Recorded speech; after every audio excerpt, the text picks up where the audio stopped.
गाने सुनते हो आप, या फिल्म देखते हो टीवी पे या मोबाइल में, या बकवाद देखते हैं, सुनते हैं किसी चुटकुले वगैरह। घर में एक दुर्घटना घट जाए, आप सुन के दिखाइए उसने, वह फिल्म का गाना सुन के दिखाइए फिर।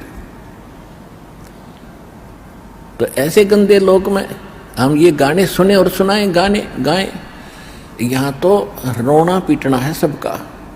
और इसमें भगवान की भक्ति साथ लेकर और इस मालिक की आरती दिन रात करो, भगवान की भजन दिन रात करो।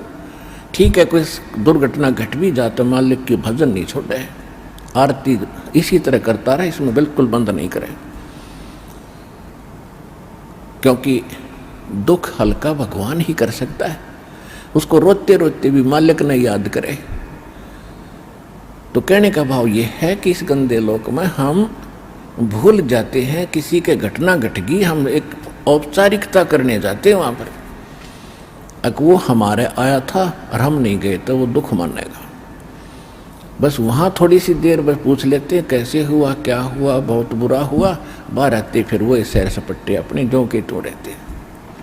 जिसके लागे सो तन जाने, और यह सब के लगेगी, किसी के पहले लग जाएगी, किसी के बाद में लगेगी।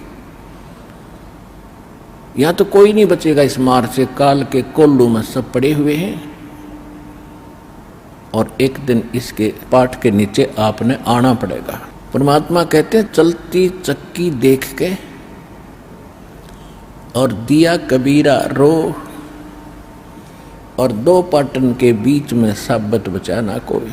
चक्की के बीच में चक्की चल रही है पत्थर की, उसमें कणक डाली जा रही है। कहते दो पाटों के बीच में, इस काल और माया के बीच में आपको पीसा जा रहा है, इसमें साबित कोई नहीं बचेगा। फिर कहते हैं कि किले से लागा रहे ताका नाश न हो। हमने देखा कि हमारे बीच में सेंटर में पार्ट होते गोल गोल चक्कर पत्थर के, उसमें एक तो डंडा सा लगा होता था उसको घुमाने के लिए, और एक उनके सेंटर में एक सुराख सा होता था, उसमें एक लकड़ की ऐसे गोल सी लंबी लंबी सी एक लगी हुई थी गुटका सा, और उसके चारों तरफ उसके खाली स्थान होता था, उसको किला बोलते थे। अब जो कणक उस किले में पड़ गई वह तो ज्यों की त्यों रहती थी,